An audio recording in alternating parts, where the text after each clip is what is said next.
Bonsoir, bonsoir, bonjour, c'est Congo News 24. Chers internautes, comme toujours avant de commencer notre émission, nous disons merci à Dieu, nous disons merci à nos chers abonnés et téléspectateurs qui nous suivent partout dans le monde entier et en RDC. Bande Konangai, comme d'habitude, va pointer belle émission. Ezaya koyinda bande konanga. On va commencer na oye yindi na conseil des ministres, ministre de l'Intérieur, Daniel Asselo, note l'indignation de la population suite aux propos négationnistes de Kagame. Bande ko ezaki som. Et puis, reporter le souhait les gars qui n'a qu'un kokolo le dimanche passé. Alors, toko développons ensemble. Deuxième point, chers téléspectateurs, Eyindi, phare de ces opérations acharnées au nord Kivu, bandeko bokoyo kabexre, et opération acharnée donc, ezana nenga mukete bibundeli donc, ezo salamasulu. Boko mona nemba zo lancer ba roquette bandeko nanga. Eza somo émission oyo, toko développons ensemble, ba poignoso, pe bilan, ndengeni musala basali bande opération de siège oye bandi. Troisième point, chers téléspectateurs, boyoka oyo FCC balobi sur élection et état de siège. Beli susu sur Kagame. Bandeko eza somo tokoyoka conférence de presse ou ezaki présenté na le atundu. Alors bandeko nangai tozala connecté pour eza koyinda na émission. Alors, bande konangato comme na premier point na biso, o elikaki na conseil des ministres. Donc, yindaki. Quatrième conseil des ministres, Daniel Asselo note l'indignation de la population suite aux propos négationnistes de Kagame. Et bande konanga ezaki dirigé par Yemoko, premier ministre Sama Lukonde. Masolo et bandi. Bande ko. Ce qui m'a tali, comment bango va comme travailler, ou comprendre que ba groupe de ministres ou nyonso baza ensemble, bazo travailler pour l'intérêt de la nation. Et puis Fati, atiki bango, basa la conseil des ministres. Donc, ozo mona que confiance totale, que ndenge zala ki leria, ya ilunga. Fati yemo aza la lernios, mais au pénal beau sala musala, confiance totale. Vice-premier ministre et ministre de l'Intérieur, décentralisation, sécurité et affaires coutumières, Daniel Asselo Okito a présenté au premier ministre Sama Lukonde l'indignation de la population congolaise face aux propos négationnistes du président rwandais Paul Kagame sur les crimes impliquant des officiers de son armée documentés dans les rapports mapping des experts des Nations Unies. Bandeko Tuboyo ka revue de la presse. Ministre de l'Intérieur a bêti c'était na ndenga mokiti. Ba Congolais do telema. To djiba ministre ba yosala pona peuple. Balobi le peuple na conseil des ministres. Balobi peuple aza na colère mokete contre Kagame. Peuple a sepelite makamu nyonso Kagame alobi. Peuple aza na kanda. Bandeko nanga eza somo. Avançons. C'est au cours de la 4e réunion du conseil des ministres tenue ce vendredi 21 mai par visioconférence et présidé par le premier ministre Sama Lukonde. Sama Lukonde mouta présidé yango.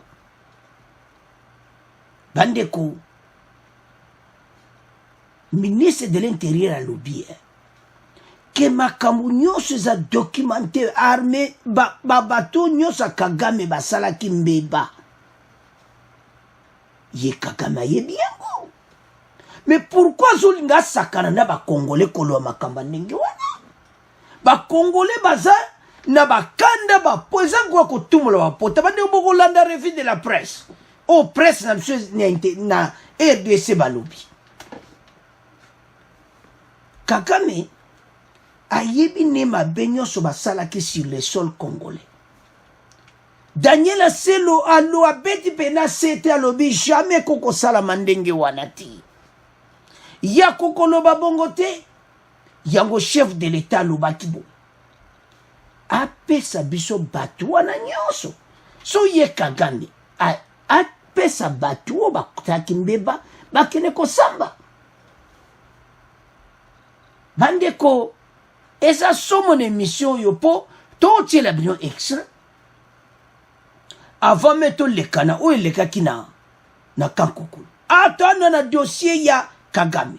Dossier pesi polémique na ndenga mukete. Mais tant beaucoup yoka, même revue de la presse, il y a batu musuba yaka na baide na monete ya Muzito. Muzito aloba ke ba attaquer ba toboto la partie moko à Rwanda. Mais les Rosaki premier ministre Muzito, pourquoi ça la ki angote? Boko yoka bandeko ba congolais place tout ça tout élément. Parce que belé bazo sepelati que ma soleil à la kitoko. Mais ma soleil est vraiment propre na RDC. Mais ce que mon ministre va réagir, bande ko tango ya pesi yango na conseil des ministres ezalaki ya koyinda ba lobi penza. Et puis ba comprendre pourquoi Fatia loba eke il faut batwa na ba kene ko samba. Batu na yi oyo basala kimbeba na RDC. Bande ko basala kimbeba. A livrer bango. A yebi batu na ye. Pourquoi azoboya bango kopesa bango? Donc c'est important ye apesa bango. Parce que bazana kati ya rapport mapping. Ezana ngo makamba ko bombati yango Daniel Aselo a bétissété que les Congolais bazana colère. Il a insisté au Premier ministre si l'indignation de la population congolaise face aux propos négationnistes du président rwandais Paul Kagame sur les crimes impliquant des officiers de son armée au Bozo Monawana, documentés dans les rapports mapping des experts des Nations Unies. Apesa batunaye, oyo nyonso basala kimbeba, bakene kosamba, kekoya kolobela biso. Makambo wana oyo bakongole basepeliti bandeko ba voisin bakomi kobanga baza ya kolenga mikolo so bozoyeba te toyebisa bino secret moko batu oyo bakoma kovivre ko économie na bango sur désordre oyo eza na est soki désordre ya est esili ba voisin Rwanda baza na problème à kosakana te bazo vivre sur oba oya biso donc lelo soki kaka Rwanda bande ko ngai soki kaka guerre wana esili Rwanda bakoma na problème sur déjà mikolo quand état de siège salama économie na bango bani ko koma na moi problème pour mona ke ba dépendre kana Est à RDC. Baminere na biso. Bandeko. Depuis quand Bango va produire coltan? Mais le loyo Rwanda a commis peu kolobake azako exporter coltan. Non. Économie na boye comme un problème. Batu oyo ba comme un dossier moko sérieux na vina économie na bango. Alors, tout l'année nous revue de la presse. Oyo elekaki na Kinshasa, bongo to continuer mission na biso. La une de la presse, cette semaine à Kinshasa. Levé de bouclier dans la quasi-totalité des journaux de Kinshasa face aux déclarations qualifiées de négationnistes de Paul Kagame, le président du Rwanda sur RFI et France 24. À la une du quotidien Le Phare, rapport mapping sur les crimes en RDC, Kagame remue le couteau dans la plaie congolaise. Pour ce journal, la réaction épidermique de Kagame étonne plus d'un Congolais, témoin vivant des safaris militaires de l'armée rwandaise et des mouvements rebelles à la solde du pouvoir de Kigali en terre congolaise de 1996 à nos jours. et le phare de prévenir, les Congolais sont prêts à passer l'éponge sur le passé, mais des propos du genre de ceux tenus par Kagame sur RFI et France 24 ne sont pas de nature à favoriser l'oubli. L'hebdomadaire de Poste, pour sa part, relève dans les propos du président Paul Kagame l'affront, le mépris et la haine, des propos méprisants qui prouvent qu'aux yeux de Kagame, ceux qui sont morts ou même continuent de mourir ne sont pas des hommes ou sont moins que rien. Écrit de Poste qui constate, je cite l'hebdomadaire, pour l'ogre du pays des mille collines, les Congolais mériteraient de mourir. Kagame ne comprend que le langage de la force, titre le quotidien Forum des As qui cite Adolphe Mouzito interrogé par les confrères de ce journal. Pour les leaders de Nouvel Élan, la RDC ne peut faire la paix qu'en menaçant le Rwanda, en occupant son territoire si possible, et Adolphe Mouzito cité toujours par Forum des As d'ajouter « Ce n'est pas un objectif en soi, c'est une posture, si rien ne change ». Fin de citation. Pour le quotidien La République, ce sont là des signes qui ne trompent pas. Paul Kagame, c'est le début de la fin, exulte ce journal qui rappelle que pour l'Occident, il n'existe point de personne irremplaçable. Paul Kagame a bien tort de se croire sorti des cuisses de Jupiter devant la confiance que lui témoignent des multinationales qui s'abreuvent dans sa naïveté, peut-on encore lire dans les colonnes de La République. Pour les confrères de ce quotidien, autant on jouit encore de la fidélité de l'Occident, autant on prend la précaution de lui trouver en silence une pièce de rechange. La pression internationale devient étanche pour obtenir l'exploitation judicieuse du rapport mapping de l'ONU sur les crimes en RDC, notamment par le Rwanda de Paul Kagame, affirme le journal La République. Enfin, dans le bi-hebdomadaire Le Maximum, je veillerai à ce que justice soit faite aux victimes. C'est la réaction du président Félix-Antoine Tshisekedi sur la radio congolaise Top Congo. Bande konanga tolandi la revue de la presse. Donc, pona bango ba Congolais ba okufa wana do ezomona bango eloko te ba Congolais nyonso bakufa. Pona maloba na ye. Donc c'est rien. Nous avons suivi la revue de la presse. Armée ne ba atrocité nyonso basalaki bando ya zomona yango te. Donc oyo ya lobaki bandeko na ngai et semé dernier de polémique. Congolais a lobby na ndenge ya mokiti. Apesa batu na ye baya kosamba. Bandeko baza kolenga, bandeko rapport mapping bandeko edu esika. Opinion internationale bazo lobela yango. Pour le moment na aéroport nyonso ba dossier za. Bako kanga batu nyonso bandeko na ngai. Et ndeto la na revue de la presse, c'est ça le col la plaie. Oyo ba Congolais bazanango pota aeko tumula pota na dossier oyo Congolais ti lelo ayebi makamu nyonso ba sala na ADC. Ils ont violé ba femme congolaise. To reporter ka une émission mo musique à hôtel moko na ba Congo pe ba viola. Donc partout na ADC. Donc ba viola ba femme congolaise. Tina kati ya botel. Donc batou yo rapport mapping et bomi bango na ndenge ya mokiti. Bazana problème sérieux. Bazo ibeloka kusalati. Donc pona bango pena ba moni ki masolo eye mobulu. Ah, masolo faut ya mobulu. Parce que batu oyo ba détruire mboka na biso na ndenge ya mokiti. Ba détruire EDC na ba situation mosusu oyo kutu ti lelo Congolais za na kanda. Alors, bande ko na ngai, batu oyo ba komi na problème. Problème na bango bande ko na nga e komi sérieux. Nde ba lian bazo luka ndenge nini ya ko sala masolo oyo ba vide ya ngome bazo monati. Donde bazana problème bazoye batelo ni akusala bandeko rapport mapping etamboli déjà conseil de ONU mutabimisi yango ba expert ya ONU bandeko rapport ebimi eko eza ko affecter bango na ndenge ya mokiti. Donc bazako banga na ndenge ya mokiti bazo mona me situation toza nango tukusala ndenge nini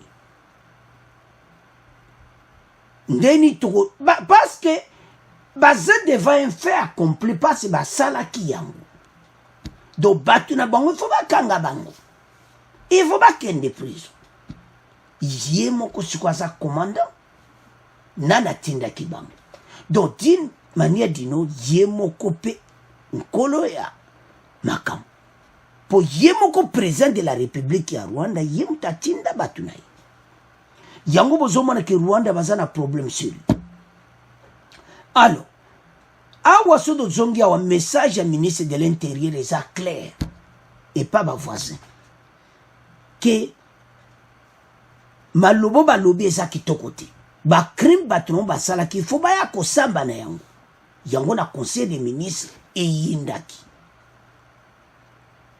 yango il faut penda identification et salama ndenge ministre de l'intérieur pe alobaki que bazo se préparer ba congolais bozo ana carte d'identité avant élection ezango suma kamba koloba te ezango comme nango normal bazo préparer na mikolo ka ekoya kalate bokomona ba bandi ko sala ba carte d'identité mais il faut baye ba mboka na yo parce que bato ba voisin bazé belé ben filtrer batondi na katia partout na katia mais partout faut baye ba papa no mama no baza wapi obotama wapi toyebete bango tu mikolo yo kaka onga muta Kivu onga muta Sud Kivu ekoyebana onga muta Nord Kivu wapi ona frontière na Rwanda te lakisa biso koko lakisa tabandeko identification nde masula kitoko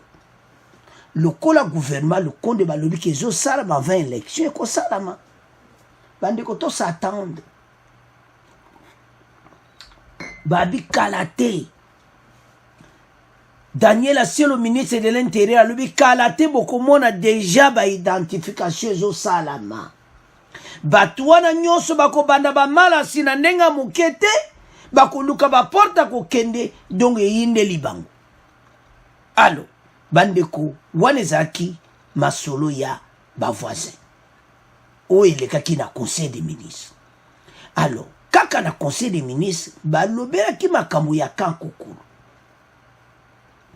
Patrick Muyaya porte-parole à gouvernement lobby Patrick Muyaya indique que botanga bandeko nanga que le ministre de la Défense nationale et ancien combattant à son tour a fait état de l'opération du bouclage du camp Kokolo à Kinshasa. Bandeko zaki opération moko réussi. Ben filtré bazaki na kati ya camp Kokolo.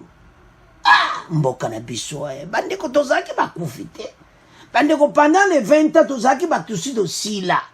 Bongo lelo baya koyebisa biso ki FCC bazo se préparer pour une élection. Nana ko voter bien. Mais toujours na point FCC. To le ko bebisa ngodi. Ah! Opération de bouclage na camp Kokolo. Bandeko ezalaki réussi. Opération moko donc somo pona nini pona koyeba oyezo leka kuna donc quand Kokolo ezalaki ya kuyinda opération bouclage na camp Kokolo na kati kuna ezana batu moko azan donc je ne comprends pas askoma kikuna ndenge nini bati lelo me bango moko ezolekela bango batu oyo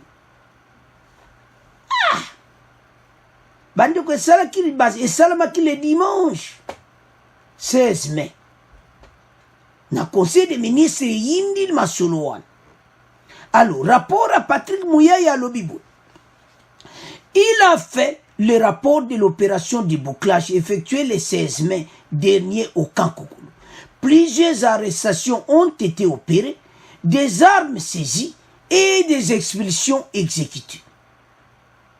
257 personnes ont été interpellées, 17 armes de guerre individuelles et 56 machettes et autres armes blanches saisies, 31 familles des civils irréguliers installés dans ces camps ont été déquerpis.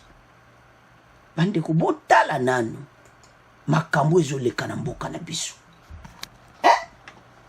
Mais biloko abwe koma ekoko salama na kati ya camp kokulu.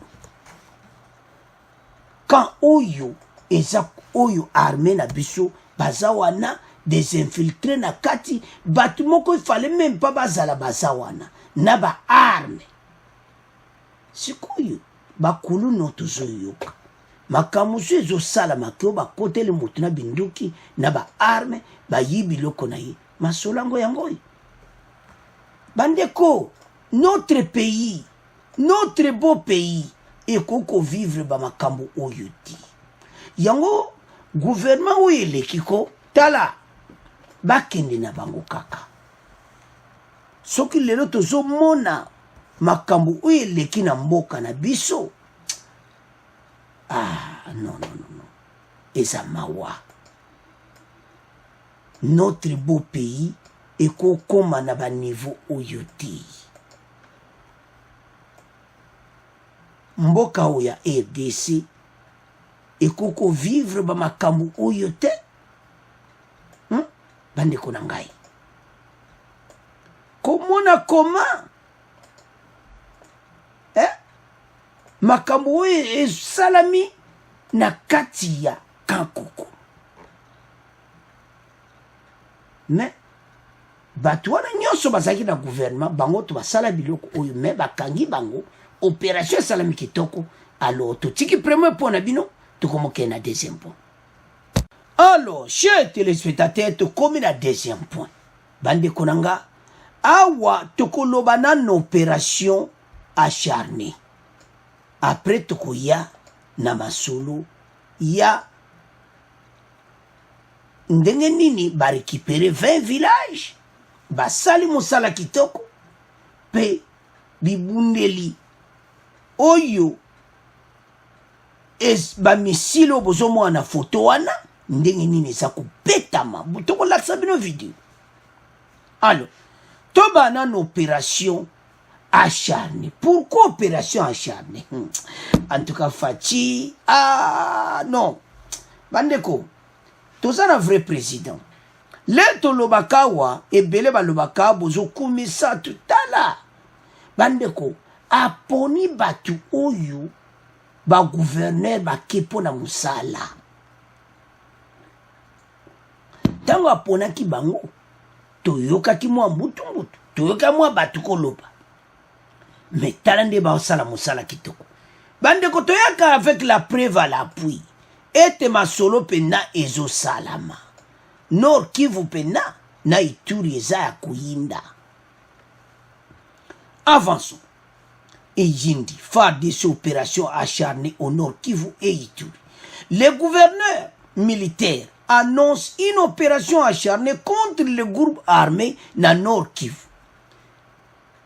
Bandeko musala oyo bato ba armé na biso bazo sala. Tu bien que parce que moral eza kitoko. Ba cotisation ba mbongo salami. Donc place baza vraiment ne sengo. Que ba congolais baza sima na bango. Au moins le ça qui est important. Baza vraiment ne sengo que peuple penaza sima na bango. Bandeko kaka makambo ekuto leka mikolo ya ba mbongo ba cotisation ba député union sacré ba bimisi ba mbongo emolulement na bango $500 ba pesi na FARDC. Bandeko quel courage sala bango. O ba loba katokos. Donc pena mosale salami pena propre. Ya on te sa bandeko ba congolais. Place oza telema bendele ekwe ya tende bozo mona wana.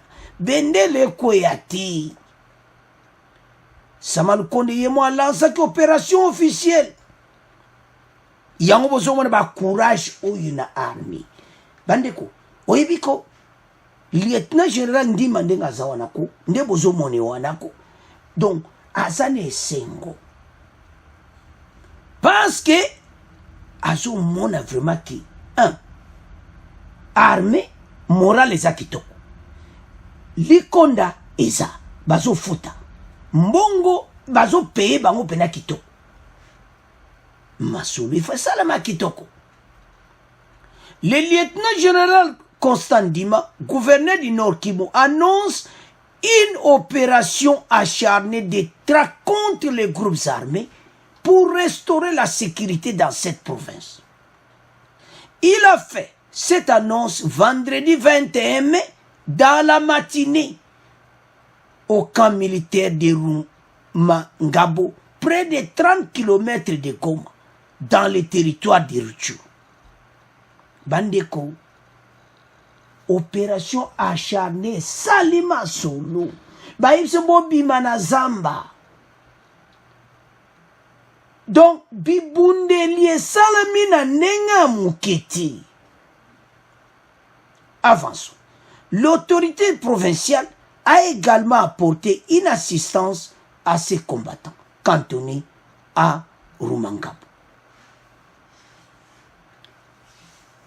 Peuple basepeli, bayoki, boko yoka pe wana mwa extra peuple nenga lobby que depuis opération et bandit, en tout cas qui n'écoute.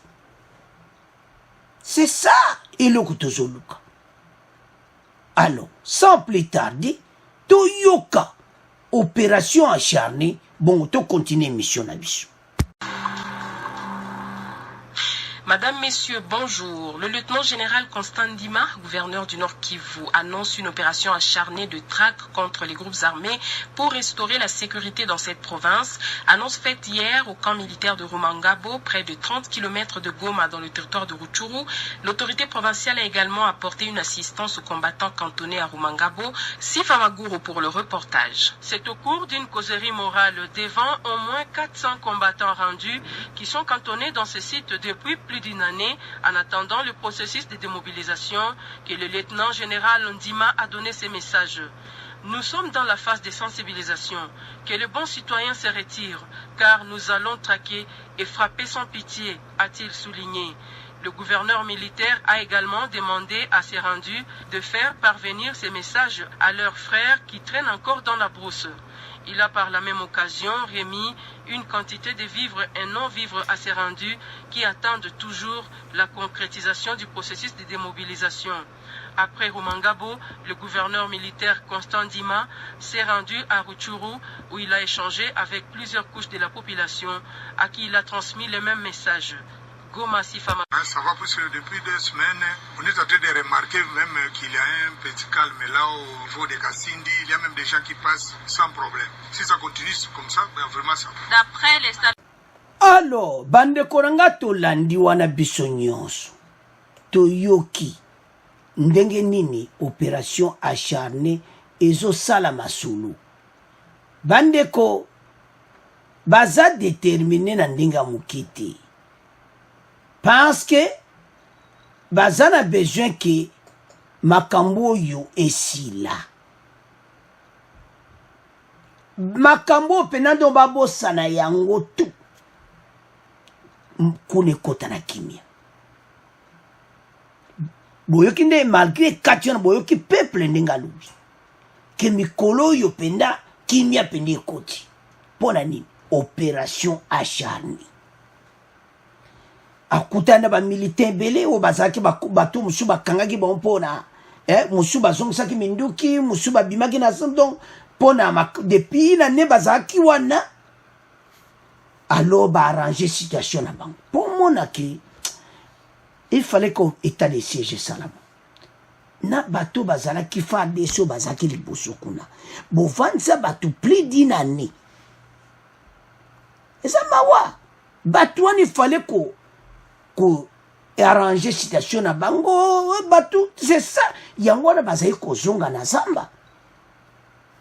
Alors bande coopération acharnée masolo pende vandi Nord Kivu penda na Ituri oyo kaka son e yokani donc ba yoki penda lukitu tozo tiela bino bomona ndeni bazo lancer ba roquette.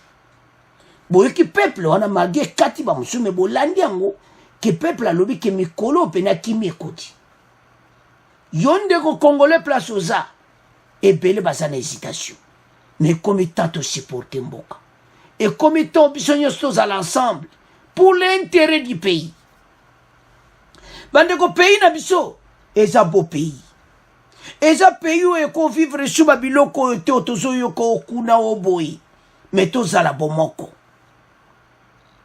parce que tosi tolongi etumba Ituri, plus de 38 miliciens tués, 20 localités récupérées par l'armée à Djougou, Mambasa et Iru.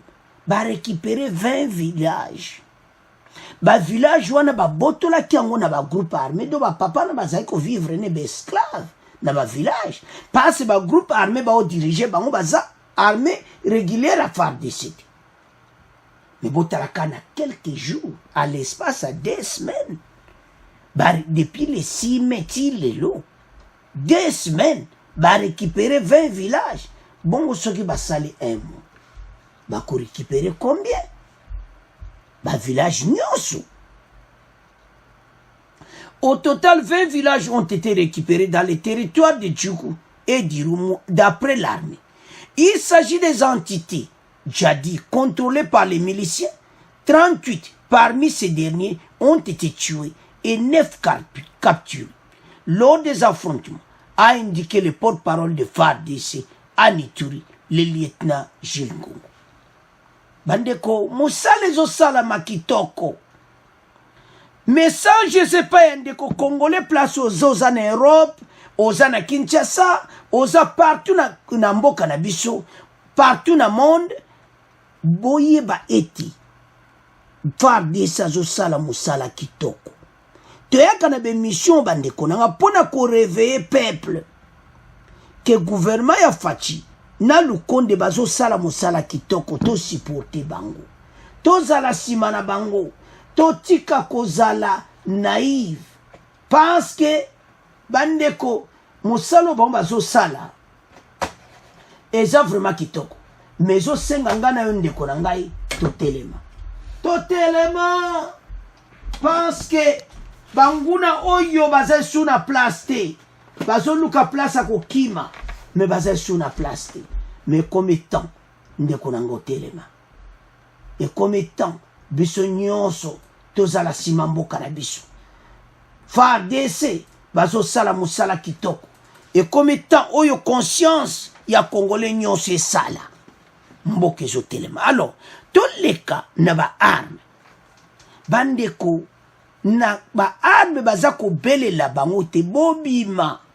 soko oza groupe étranger kene mboka na yo soki oza tango bazo lancer roquette baza ko loba yango ete soko oza mopaya bima kende soki ozali ba groupe armé na biso erango yo oyebi place wana oyo balakisa bino ke kende wana tika minduki soto kokufa parce ba roquette bozo mwana photo wana bozo bomo na ngosiko live eza somo bandiko na ngai ba bele libango alors sans plus tarder to landa nde ba roquette zo koya na message à FARDC bon to continuer mission na biso.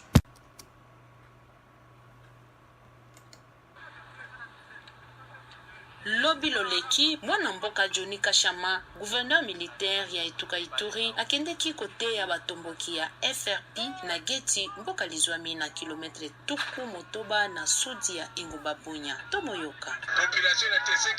Baimboka basili konyoka mabambula ebele tilelo eye. Tozali kolobela baye simba minduki, bamilengele kokende kotika minduki na lisanga ya D2RC. Oyo ezali koya awa. Peto kobundisa baye lisanga nyonso ya batomboki ya bapaya baye bazali awa lokola ba ADF. Peto yebisi bango bazonga na mboka na bango na lombango. Ile tunabambia hadi murudie kabisa. Bunya, République démocratique du Congo, Christine Apetito. Alors, bande konanga, nous avons suivi. Tolandi wana tolandi ndenge nini masolo eleki. Balobi ADF, boza bapaya, bo kite mboka na biso. Bo kendi, bo tika mboka na biso. Boza bapaya, bande ko bayebisi bango te ba kite, ba kende mboka na bango. Bande ko za somo. Batika RDC. et puis bino ba groupe armé locaux bokeli kotika babibundela bino na DDR pa wapi parce que boko kufa bandeko opération nde minduki obozomona ba bombe wana tozalaki nango te liboso mais tala tiko fati coopération militaire tojuji babiloko oyo bibundela kosaka nango te FARDC atelemi penda na position moko ya kosilisa ba voisin yango ba voisin place bazali bakome na problème ndabe infiltré wana bakome na problème parce que bayebi ete FARDC masolo eza kitoko bandeko même Rwanda Uganda partout bakomi na problème bandeko boyokaki masolo ya armée ougandaise et tout ça bandeko baza na place te bakuku ya koyede biso te na kati bitumba ekosalama te boyede na renseignement bopesa mesa place ba ADF baza sava do FARDC azobunda ye moko na kati ya terrain masolo kitoko parce que wana ezalaki sua bakongole bamessage etambolaki ebele ke o armé boye koya me na kati ya terrain ti lelo tozoyoka kaka FARDC ye mo azosala basolo donc armé mosusu eza te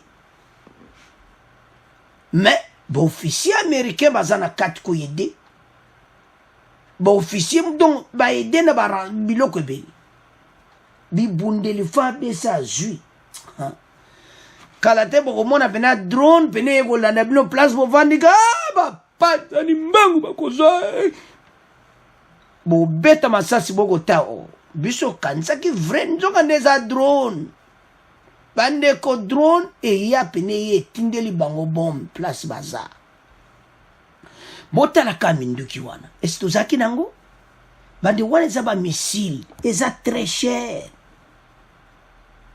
mais lelo yo fati azwi bamissile donc place ADF abatami mbamo baye ekweli bango bapanzani donc victoire eza na maboko na biso bandeko bakongole botika kolala totelema tosupporte FARDC ekomi temps oyo biso nyonso ensemble mpona intere ya mboka tolongi etumba masolo ekomi nango ekomi nango ka histoire te po masolo pene eza kitoko pour le moment mais lo tozo ndeko kongole telema place ozali tala mboka ezokende na direction ya kitoko totika kolanda bafaux discours badiscours wana ekomema biso ate epai moko te alors bandeko na nga victoire yango wana ade FARDC azosala bibundeli tala botalaka nde babombo wana ezokida donc tokoganye alors siko kobanga nini bavoisin bakome kobanga ya point toloba na point bavoisin bandeko Rwanda ko bakoma na problème sérieux parce bango bavivaka na baresource eutaka epa na biso soki guerre na este esili bavoisin bazolenga bango bakoli balingaki te yango esila mais parce que eza kosila pasi koyela bango bainfiltre nyonso bakopakata mbangu et puis tokoyebisa baministre de l'intérieur asili boseyela biso mire penza na bafrontiere nyonso bamire pene esalami voisin aza na place akokolingo mataka bozwi lisasi mire penza parce union sacrée baza déterminé bandeko soko mone action me badepute bazosalako bokomona pena ke union sacrée baza bavrai bakongole basebebi totika kolanda bafaux discours bandeko union sacrée basangana esika moko baza kopesa bandeko bazopesa bambongo na bango émission toyei nango mpona koyeso ndeko kongole telema badepute union sacrée bapesi bambongo akosakana nango te kaka katanga bozomona katanga misi $24,000 eke na Nord Kivu bambongo wana batunaki même porte-parole à président ya gouvernement bambongo ezokempena na maboko ya FARDC nde bomona général lieutenant Ndima lobi masolo eza kitoko boya koto. Donc armée bazana moral a kitoko muta kosa bino te makambo nyonso eza na kimia. Alors bandeko na nga tala ekomi ntango tozala bomoko, ekomi ntango oyo nga na yo muta kosa biso te, batika biso bafo basolo ya lokuta. Alors bandeko na ngai FARDC azogaye na ye makambo ezokende kitoko, guerre wana ezosila, bainfiltre place à combattre mes aïsoutés. Tout ce qui est premier, deuxième point, on a bino, tout comme qu'il y a un troisième point. Alors, chers téléspectateurs, troisième point, oyo. Et ça sont, beaucoup yoka, oyo, FCC ba lobby sur l'élection, état de siège. Makami bali. Tout banan élection. Bandeko. Avant même ya ko toucher dans dossier oyo koloba yango, est-ce que pena mutu na Congolais nani ako pena ko voter batu? Ngada zotuna bandeko nanga. Bandeko batu yo toyebi ba stratégie na bango. Toyebi oyo bazobongisa. Mais nani ako voter bango? Nazoyeba te. Nazoyeba te nani yango ako voter batu oyo. Hein? Toujours ebate nani ako voter bango. Parce que soko tali ba yeba nouveau élection 2023 bango ba se préparer. Ah! Avançons. Alain Atundu, cadre du Front commun pour le Congo, a annoncé ce jeudi, bandeko jeudi oyo, a annoncé pena makambo bozo mwanto wana. Ah! Annoncé annonce ngo pena ki bango penza do baza déterminé. C'est jeudi 20 mai que la famille politique de Joseph Kabila se prépare déjà pour affronter le prochain scrutin en RDC. Pour lui, la preuve de cette préparation est le fait que le FCC ait boycotté les postes lui réservés au sein du gouvernement Sama Lukonde, issu de l'Union sacrée. Abi preuve nango que toko gagné ma solo et que biso to boycotté, c'est-à-dire to boy na biso to boya ki ba poste ya Union sacrée kozala ministre parce que toko poser candidature boko bimape bon waneza obalo bakandoto ponanga et c'est ça que bimaka na RDC. Mais Congolais que nous votons as infiltré vrai Congolais que voter bango te ou bien que voter bango ba pesi yo mbongo wana omoni pena ke oui mbongo osala masolo donc kitoko. Donc c'est ça. Mais nazo mona te na ndenga normal que ba voter pena ki ba voter pena bango, voilà, ba voter bango. Ah non, nandimiti. Donc nazo mona ngo impossible ba voter. Oh non. Bandeko batoyo ah Nzambie bosali 18 ans bosali le côté siko pena bo alaksa ba Congolais ke bino bokoki pe ko diriger mboka oyo tala bato il faut ba bosana na mo bazolota tala Union sacrée nde ba koti wana ba ye pena na vraiment solo do mboka pena ko evandi do FCC ko ezalo kwa ka ndoto bon le quoi vous amenez bata polémique ouais ba pe boloba mais beaucoup poser candidature to ebi mais l'indimité. Donc Union sacrée a dirigé RDC pour plusieurs années au Ezoya. Bande tozo sabino ke batu oyo monso ba vandi baya kana dossier mubuyi. donc babite photo yo kanapeti donc baza batu monga après avoir détruit la RDC bayela biso ba message abuto déjà na la colère déjà soka na monika ko bato basali 18 ans so na talika bango donc posa pe na ko kata pe kaka émission donc vraiment ane boko yoka to tiela no extrait ya ale atundu pe na zoloba donc so na tali bandeko batu oyo non mboka na biso toza na besoin batu uti toza pena na posa na bango ti parce que bazalaki wana batika kosala eloko moko te crédible pour ce pays. Ils ont détruit mboke panzani na ndenga mokete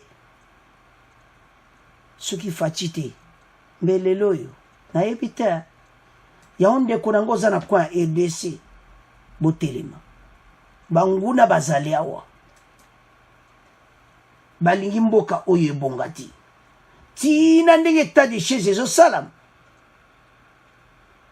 bazoya na baide on peut se olani mosusu mpe eza ya bien balobi état de siège un mois eza moki balobi makambo ya bien mais balobi yango na sens nini bokoyoka bango que un mois eza moki oui eza bonnes idées est-ce que bolobi yango dans quel contexte et c'est bozotiola ou bien boza pena na posa ke masolo na STC les commanditaires bazana baloba déjà que bazana kati ya gouvernement wana na Kinshasa et c'est bino bolinga vous mettre état de siège ici là bandeko na ngai eza mawa si le FCC s'est préparé par les élections ils auraient accepté les places pour lui étaient réservées au sein du gouvernement Sama Lukonde.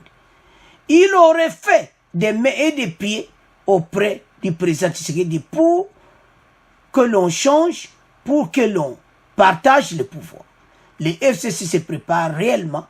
Les FCC se préparent pour les élections attendues et à l'échéance attendue.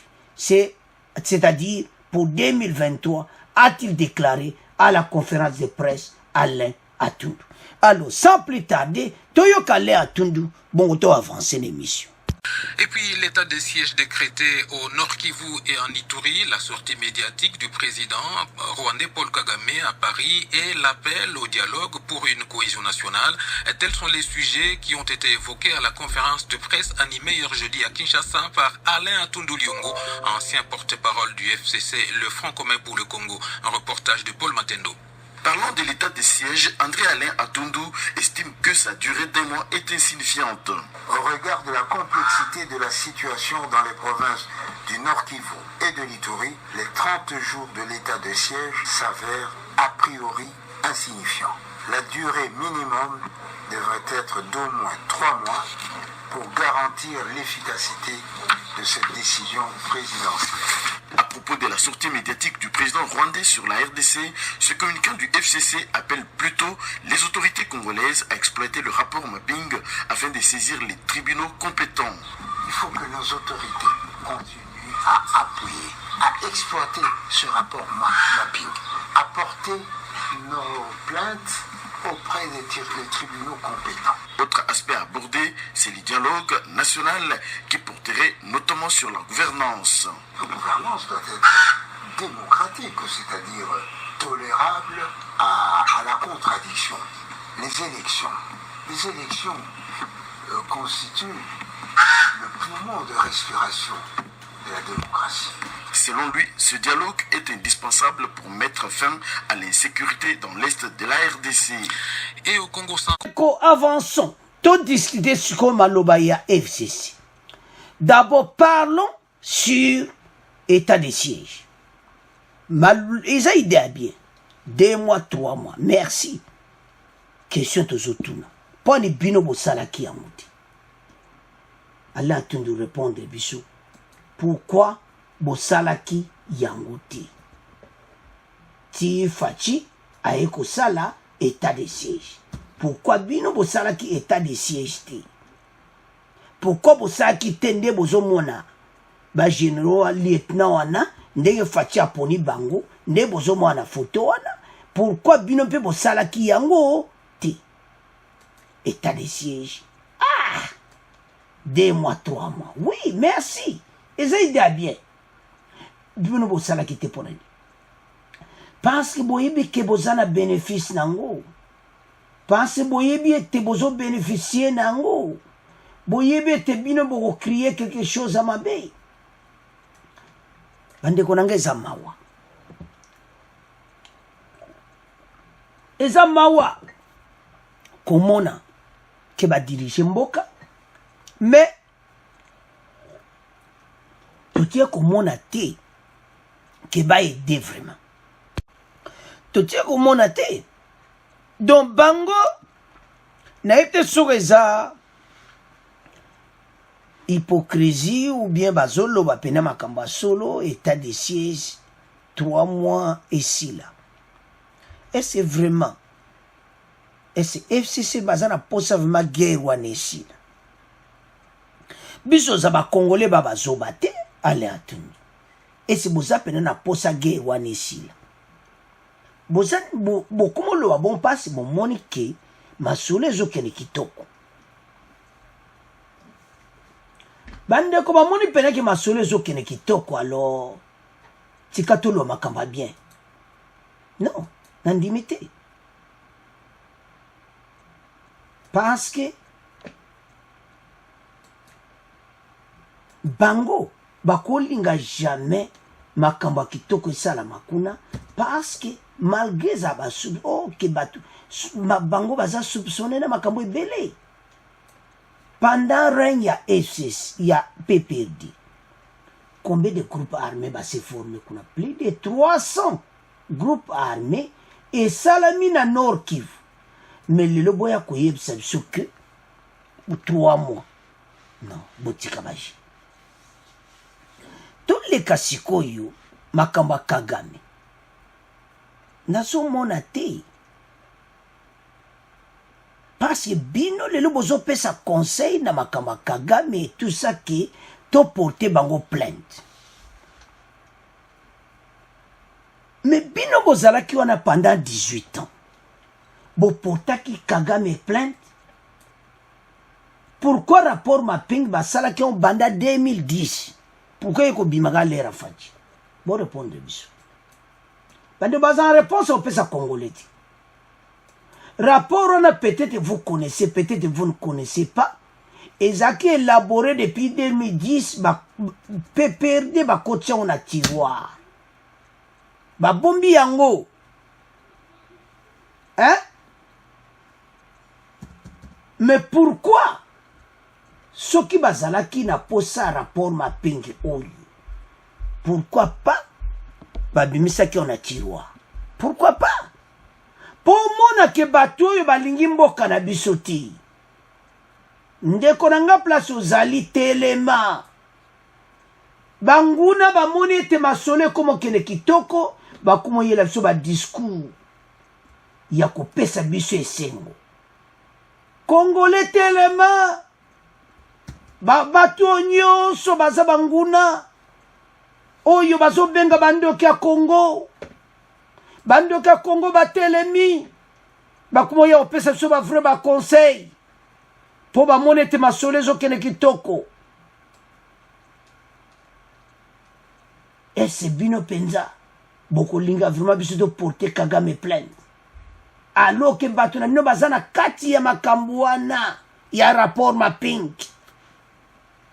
Hein? Rapport mapping bato na bino moko pe ya PPRD pe bazana kati. Boko linga vraiment. Bande ko batio bazotiona na bango bon. Na ndenga mabete. Parce que bayebi ke bayaya na kati wana ndeka na ba photo wana baza bayaya musu ba kombo eza na kati. Bino mo boye bayaya wande ba photo wana baza na kati ya rapport mapping. À propos de Kagame batuni ba lobi ke FCC va porter plainte. balobi non FCC basengi na gouvernement ya faci ba porter plainte na yango. Est-ce que ewuti vraiment na motema ou bien eza noka façon ka koloba po bamona ke bango pe bakomolela intérêt à peuple congolais? Non, botika baje toza bara mikete bovandaki wana plusieurs toloba nini des années, donc 18 ans, botika koyela biso makambo ya kitoko te, totia komona ta ide moko te. Oh boy boy, non, bandeko batu oyo totala bango bien, batu oyo soki na tali ti na bia non toyimona eloko te. Alobi siko na gouvernement ndeni gouvernement na biso bandeko makambo nyonso ya alobi yango atolinga to discuter ensemble avant to clôturer mission na biso. Batu oyo balingi mboka oyo te, soki balingi mboka vraiment EDC makambo tozomona oyo mbe bango basilisa yango banda kala. Rapport mapinge ye na 2010 babombi na tiroir mais eko bima na lera faci lelo apesa biso conseil to porter plainte contre bango. Non, nandimiti ke wuti pena na forme tema na bino FCC. Non, parce que bomoni ke faci azo sisa masura est ba cop na bino nyonso na est ekufi boza na choiti. Parce que rapport ma ping bato tout bozomona na basi ba quelques bango baza wana comme suba kima Afrique du Sud mosu motema zana EDC motema zobeta tout dozo makanga ngawa esilinga me bolukaki yango, bolukaki mboka oyo ebonga te tozala kaka ndenge wana. Donc mawa do rapport mapping mawa tout mais toke sikoyo élection nde toyoki bango balobi wana ke bango pena baomona ke na dialogue esalama na élection nde kimi ekokota et puis balobi pe ke bango badétermine yango bakokota na gouvernement le Konde po bayebaki ete bazosala masolo na bango avrai masolo avrai. Batu oyo bakongole bayebi bino onyoso bokoloba wana bokotia sukali me bakongole bayebi ke bovandaki wana plusieurs années bosala eloko te. Gouvernance, il faut gouverner démocratie au boy. Non, tozomona eloko te bandeko bato so batie libaya nana kovote bango moto akovote bango aza infiltré. Topesa exemple bango lelo so basangani bango na Lamuka basangani bango na Fayulu ese bako gagner ekosimba gati bandeko kala te tolobaki na ndenge faci azomema mboka bato nyonso baza su na place te baza su na esika te. Alors bandeko nanga totelema ensemble to supporter mboka po bandoki ya Congo batoni lelo bakomo pesa biso ba conseil. Alors FCC oyo bolobi na élection oyo bolobi na état de siège baide na mino tu bopesi toyoki mais tozomona te pourquoi bosalaka yango te, pourquoi bobombaki rapport mapping. Alors pesinga colère et comme le col hypocrisie bakompe ko tiola. Alors bandeko nanga na kupena na kanda c'est à ce point to comment clôturer mission oyo bo abonner massivement bo continuer ko partager. Au revoir, à la prochaine.